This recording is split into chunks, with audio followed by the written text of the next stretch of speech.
சரவணன் ஒரு ஐடி கம்பெனியில் ஒர்க் பண்ணுறாரு. அவருக்கு லவ் மேரேஜ் ரீசெண்டாக ஆயிருக்கு. அவரோட ஒய்ஃப் காவேரி, அவங்களும் அதே கம்பெனியில் ஒர்க் பண்ணாங்க. இப்போ மேரேஜ் ஆனதுக்கப்புறம் ஒர்க் போகிறதில்ல. காவேரிக்கு டிராயிங்ஸில் ரொம்பவே இருக்கும்.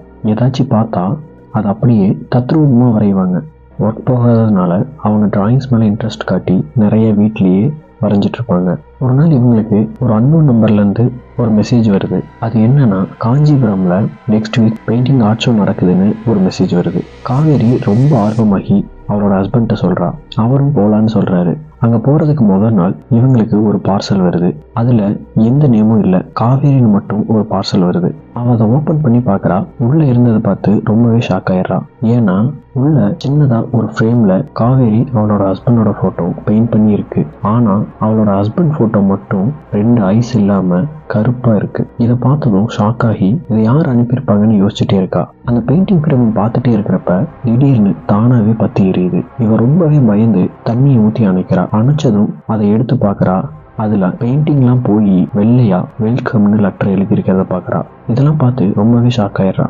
இதை சரவணன் வந்ததுக்கு அப்புறம் அவர்கிட்ட சொல்றப்ப யாராச்சும் பிராங்க் பண்ணியிருப்பாங்கன்னு சொல்றாரு. அடுத்த நாள் ஆகுது. 2 பேரும் காஞ்சிபுரம்ல இருக்க அந்த பெயிண்டிங் ஆர்ட் ஷோ நடக்கிற கேலரிக்கு போறாங்க. அந்த ஷோ நடத்துற பில்டிங் சுத்தி வேற எந்த பில்டிங்கும் இல்லை. அந்த பெயிண்டிங் ஷோக்கு இவங்களோட காரை தவிர வேற எந்த காரும் எந்த வண்டியும் அங்க வரல. அந்த பில்டிங் பாக்குறப்ப ரொம்பவே பிரம்மாண்டமா இருக்கு. ஒரு பெரிய அரண்மனை மாதிரி ரொம்ப பெருசா இருக்கு. உள்ள போறாங்க. அங்க ரிசப்ஷன் எதுவுமே இல்லை. அங்க உள்ள ஒரு ஆள் கூட அவங்க பார்க்கல. ஆனா உள்ள நுழையிறப்ப ஒரு சில பெயிண்டிங்லாம் இருக்கு. அதுல ஒண்ணு நல்ல செவப்பா ஒரு குதிரைய ஒரு ஃப்ரேம்ல பாக்குறாங்க. ஆனா அந்த குதிரை பாதி உடல் தனித்தனியா இருக்கிறத காவேரி பார்த்துட்டு அந்த உடல் ஏன் தனியா இருக்கு, சேர்ந்திருந்தா தான் நல்லா இருக்கும்னு சொல்றாங்க. அதெல்லாம் பார்த்துட்டு மிகவும் உள்ள போறாங்க. அந்த பிரம்மாண்டமான பில்டிங் உள்ள 2 பெயிண்டிங் தான் இருக்கு. சரவணனுக்கு ரொம்பவே கோவம் வருது. இந்த 2 பெயிண்டிங் வைக்கவா இவ்வளவு பெரிய கேலரின்னு கோவத்துல கத்திட்டு இவன் மனைவிய பாக்குறான். அங்க அவனோட ஒய்ஃப் அந்த பெயிண்டிங் பக்கத்துல போய் ரசிச்சு பார்த்துட்டே இருக்கா. இவனுக்கு ஒண்ணுமே புரியாம அப்படி என்ன பாக்குறான்னு அந்த பெயிண்டிங்க பாக்குறான். அதுல வெறும் 2 கண்ணு மட்டும் பெயிண்ட் பண்ணியிருக்கு. ஆனா அந்த கண்ணு ரொம்பவே கோவத்தோட இவங்களை பாக்குற மாதிரியே வரைஞ்சிருக்காங்க. இன்னொரு பெயிண்டிங்ல ஒரு அழகான பொண்ணு, ஆனா அவளுக்கு கண்ணு இல்லாம வரைஞ்சிருக்கிறத பாக்குறாங்க. இதெல்லாம் பார்த்துட்டே இருக்கிறப்ப காவேரி கிட்ட போய் அந்த கண்ணு இருக்கிற பெயிண்டிங்க தொடுறா. அப்ப யாருமே எதிர்பார்க்காத நேரத்துல அந்த பெயிண்டிங்ல இருக்கிற கண்ணு இவங்களை பார்த்து கண்ணை சிமிட்டுது. இது 2 பேரும் ஷாக்காகி பாக்குறாங்க. இதெல்லாம் ஒரு சில நொடியில நடக்குது. சரவணோட கைய கிட்ட வந்து பயத்துல காவேரி பிடிச்சுக்கிறா. அப்போ ஒரு குரல், வெல்கம் அப்படின்னு சொன்னதும் இவங்களுக்கு உயிரே போயிடுச்சு. பின்னால மெதுவா திரும்பி பாக்குறாங்க. ஒரு வயசான பெரியவர் ஒரு பழைய கண்ணாடி போட்டுட்டு கொஞ்சம் பார்க்கவே ஒரு வித்தியாசமா இருக்காரு. அவர்கிட்ட இதெல்லாம் நீங்க தான் வரைஞ்சீங்களா, இந்த பெயிண்டிங்ஸ்ல இருக்கிற உருவம் ரொம்பவே ரியலா இருக்குன்னு சரவணன் அவர்கிட்ட சொல்றாரு. அதுக்கு அவரு, இதெல்லாம் நான் வரையல, அந்த பெயிண்டிங்ல இருக்காளே அவளாதான் வரைஞ்சதுன்னு சொல்றாரு. இவங்களுக்கு ஒண்ணுமே புரியல. ஆமா, அதை இவளேதான் வரைஞ்சா. ஆனா ஏன் கண்ணு தனித்தனியா வரைஞ்சாங்கன்னு கேக்குறாங்க. அதை பத்தி கேட்காதீங்க, இதை பாத்துக்கிற வேலை மட்டும்தான் என்னோடது. ஒரு சாபத்தினால 2 பிரிஞ்சிருக்குது. இப்போதைக்கு அவ்வளவுதான் என்னால சொல்ல முடியும்னு சொல்றாரு. அங்க இருக்கிற காவேரிக்கு அந்த பெயிண்டிங் மேல ரொம்ப ஆசை வருது. இந்த பெயிண்டிங் எவ்வளோன்னு கேட்கறா. ஆனா அதுக்கு அவரு, இது வெறும் பாக்குறதுக்கு மட்டும்தான், இது விற்கிறதுக்கு இல்லைன்னு சொல்லிடுறாரு. ஆனா சரவணன் தன்னோட மனைவி கேட்டதுனால பெரியவட்ட இந்த பெயிண்டிங்ஸ்க்கு எவ்வளவு பணம் வேணாலும் வாங்கிக்கங்கன்னு சொல்றாரு. அப்ப அவரு ஒரு நிமிஷம் அந்த 2 கண்ணு இருக்கிற பெயிண்டிங்கை பார்த்துட்டே இருக்காரு. கொஞ்ச நேரம் கழிச்சு, சரி, ஆனா 2 பெயிண்டிங்ஸ் தரமாட்டேன், ஏதாச்சும் ஒண்ணு எடுத்துக்கங்கன்னு சொல்றாரு. அப்ப காவேரி அந்த கண்ணு இல்லாத உருவம் இருக்கிற பெயிண்டிங்ஸை எடுக்கிறா. அந்த பெரியவர்கிட்ட சொல்லிட்டு அங்க இருந்து கிளம்புறாங்க. அப்ப வெளியே வரப்ப உள்ள இவங்க வரும்போது இருந்த அந்த ஹார்ஸ் பெயிண்டிங் இப்ப அங்க இல்ல. அந்த பெரியவர் வெளியே வந்து அவங்கள பார்த்துட்டே ரொம்ப அகோரமா கத்தி சிரிக்கிறாரு. அந்த பில்டிங் அப்படியே இருட்டுல மூழ்குது. கார் பின்னாடி அந்த பெயிண்டிங் வச்சுட்டு வீட்டுக்கு கிளம்புறாங்க. சரவணன் வண்டி ஓட்டிட்டு இருக்கிறப்ப பின்னாடி இருந்து ஏதோ சிரிக்கிற சத்தம் கேக்குது. மிரர்ல பார்த்துட்டே வண்டி ஓட்டிட்டு போறாரு. பின்னாடி எதுவுமே இல்லை. இவங்க பேசிட்டே போறாங்க. கொஞ்ச நேரம் கழிச்சு மறுபடியும் இவன் சீட் பின்னாடி காது கிட்ட வந்து நான் வரப்போறேன்னு சொல்லி யாரோ சிரிக்கிறாங்க. அப்ப முன்னாடி மிரர்ல சரவணை பாக்குறப்ப ஒரு கண் இல்லாத ஒரு பெண்ணோட உருவம் பின்னாடி உட்காந்து இவனை பார்த்துட்டே இருக்கு. இதை பார்த்ததும் சடனா பிரேக் அடிச்சு நிறுத்தி வேகமா பின்னாடி பாக்குறான். அங்க யாருமே இல்ல. காவேரி என்னாச்சுன்னு கேக்குறா. ஒண்ணும் இல்லைன்னு சொல்லிட்டு வண்டி எடுக்கிறான். வண்டி எடுத்து கொஞ்ச தூரம் போனதுமே சடனா ஒரு நிழல் இவங்க கார் முன்னாடி நடு ரோட்ல தெரியுது. இவங்க 2 பேரும் ஷாக் ஆகி கத்திட்டு அது மேல மோதிடக்கூடாதுன்னு காரை வளைக்கிறாரு. கார் பள்ளத்துல விழுந்து ஆக்சிடென்ட் ஆயிருது. சரவணனுக்கும் காவேரிக்கும் பலமா அடிபட்டுருது. சரவணன் காரை விட்டு வெளியே வரான். ஆனா காவேரி மயங்கி கிடக்குறா. வெளியே மெதுவா வந்து சரவணன் ஹெல்ப்னு கத்தி கேட்கறான். ஆனா அந்த ரோட்ல யாருமே இல்ல. கண்ணெல்லாம் மங்கி யாராச்சும் வராங்களான்னு பாக்குறான். அப்ப தூரத்துல ஒரு வெளிச்சம் தெரியுது. சரவணன் அதை பார்த்து அங்க யாரோ இருக்காங்கன்னு கத்தி கூப்பிடுறான். அப்பதான் நல்லா ஒத்து பாக்குறப்ப தெரியுது, நெருப்பு எரிஞ்சிட்டு இருக்கிறது தெரியுது. அது ஒரு சுடுகாடு. ஒரு சவம் அங்க எரிஞ்சிட்டு இருக்குது. இவன் பாக்குறப்ப திடீர்னு அந்த பிணம் எரிஞ்சுக்கிட்டே மெதுவா எந்திரிச்சு நிக்குது. உடம்பு ஃபுல்லா நெருப்போட இவனை நோக்கி வேகமா வருது. சரவணை பார்த்ததும் இவனுக்கு அதிர்ச்சியில உயிரே போயிருது. அந்த உடல் வேகமா இவனை நோக்கி வந்ததும் மேலே எழும்பி நின்னு இவனை பார்த்து சிரிக்க ஆரம்பிக்குது. சரவணன் அங்கேயே மயங்கிடுறான். அடுத்த நாள் சரவணை கண்ணு முழிக்கிறப்ப ஒரு ஹாஸ்பிட்டல்ல இருக்கான். ஹாஸ்பிட்டல்ல இருக்கிறத பார்த்ததும் அங்க இருக்கிறவங்க கிட்ட ஒய்ஃப் எங்கன்னு கேட்கறான். அவங்க எல்லாரும் உங்களோட ஒய்ஃப் நல்லா இருக்காங்க, லேசான அடிதான்னு சொல்லி சரவணனை அவங்க மனைவி இருக்கிற ரூமுக்கு கூப்பிட்டு போறாங்க. சரவணன் காவேரியை பார்த்ததும் சந்தோஷத்துல சிரிச்சுட்டு வீட்டுக்கு போலான்னு சொல்றாரு. வீட்டுக்கு கிளம்புறப்ப அப்ப ஒருத்தர் உள்ள வந்து உங்க கார் எரிஞ்சு போச்சு, ஆனா அதுல இருந்த ஒரே ஒரு பொருள் மட்டும் எதுவுமே ஆகலன்னு சொல்லி அவங்க கொண்டு வந்த அந்த பெயிண்டிங்கை கையில கொடுக்கறாரு. காவேரிக்கு அதை பார்த்ததும் ரொம்ப சந்தோஷப்படுறாங்க. ஆனா சரவணனுக்கு இதெல்லாம் ஆச்சரியமா இருக்கு. நேற்று நடந்ததெல்லாம் அவனுக்கு சுத்தமா ஞாபகம் இல்லை. எப்படி இது மட்டும் எரியாம இருக்கும்னு அவன் யோசிச்சுட்டே இருக்கான். அதுக்கப்புறம் வீட்டுக்கு போறாங்க.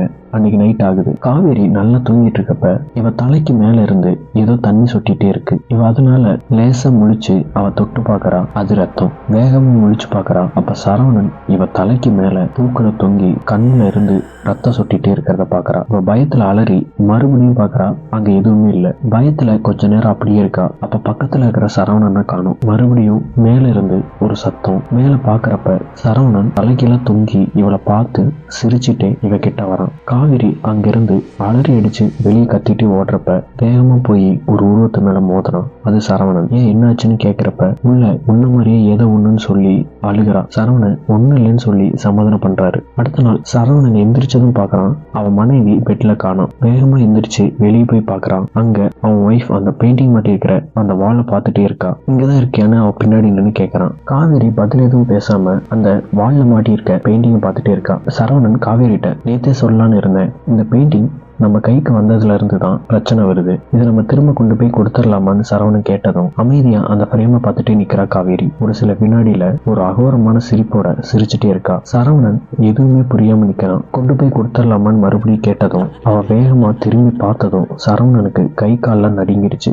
ஏன்னா அவளோட ஒரு பக்கம் கண்ணுல இருந்து ரத்தமா வடிஞ்சிட்டு இருக்கு. மூஞ்சிலாம் பயங்கர கோபத்தோட கொண்டு போயிருவியான்னு அவனை பார்த்துட்டே காவேரி தன்னோட கண்ணு ரெண்டையும் கை வச்சு வெளியே எடுக்கிறா. இதை பார்த்து பயந்து அலறி காவேரின்னு கத்துறான். அப்ப என்னாச்சுன்னு ஒரு குரல். பின்னாடி திரும்பி பாக்குறான். காவேரி நிக்கிறா. அப்ப முன்னாடி பார்த்தது யாருன்னு திரும்ப பாக்குறான். அங்க யாருமே இல்ல. ஒரே குழப்பத்துல நிக்கிறான். இங்க ஏதோ ஆபத்து நடக்குது. அந்த பெயிண்டிங்கை காவேரிக்கே தெரியாம அங்க கொண்டு போய் திரும்ப வச்சிடலான்னு முடிவு பண்றான். அப்படி முடிவு பண்ணி வைஃப் தூங்கின அப்புறம் அந்த பெயிண்டிங்கை எடுத்து வேகமா எங்க முதல் ஆர்ட் ஷோக்கு போனாங்களோ அங்கேயே போறான். அவனோட காரை நிறுத்தி அந்த இடத்த பாக்குறான். அப்ப அவனுக்கு பேரதிர்ச்சி. ஏன்னா அவன் முன்ன பார்த்த மாதிரி அந்த பில்டிங் அங்க இல்ல. பாலடைஞ்சு ஒரே இருட்டா கதவெல்லாம் உடைஞ்சு போயிருக்கு. பயத்திலேயே இதை எப்படியாவது உள்ள வைக்கணும்னு போறான். வெளியே முன்ன பார்த்த அந்த சிவப்பு குதிரை இப்ப சேர்ந்து இருக்கு. ஆனா அந்த பெயிண்டிங் எரிஞ்ச நிலைமையில இருக்கு. சரவணன் அந்த பில்டிங் உள்ள நுழைஞ்சதும் அவ்வளவு வெளிச்சமா தெரிஞ்சும் அந்த பில்டிங் இப்ப அவன் கண்ணுக்கு ஒரே இருட்டா தெரியுது. அங்க ஒண்ணுமே தெரியல. வேகமா டார்ச் அடிச்சுட்டு உள்ள மெதுவா நடந்து வரான். அவன் உள்ள வந்ததும் அந்த பெரிய கதவு வேகமா தானாவே சாத்துது. இவன் கதவு கிட்ட அலறி போய் புடிச்சு இழுத்து பாக்குறான். ஆனா அந்த கதவு துளி கூட திறக்க முடியல. என்ன பண்றதுன்னு தெரியாம வேற வழி இல்லாம காவேரிக்கு கால் பண்றான். போன் எடுத்த காவேரி எதுவுமே பேசல. கொஞ்ச நேரம் கழிச்சு ஏங்க பக்கத்துல இருந்தே கால் பண்றீங்கன்னு கேட்டதும் சரவணனுக்கு தூக்கி வாரி போட்டுருச்சு. சரவணன் காவேரி கிட்ட அங்க இருக்கிறது நான் இல்லைன்னு சொல்லி முடிக்கிறதுக்குள்ள காவேரி கத்துற சவுண்ட் கேக்குது. அதுக்குள்ள அங்க யாரோ அவளை அடிக்கிறாங்க. அதுக்கப்புறம் எதுவுமே அதுல பேசல. சரவணன் போன்லயே கதறி அழுகிறான். இங்க இருந்து எப்படியாவது வீட்டுக்கு போகணும்னு சுத்தி பாக்குறான். தூரத்து வெளிச்சத்துல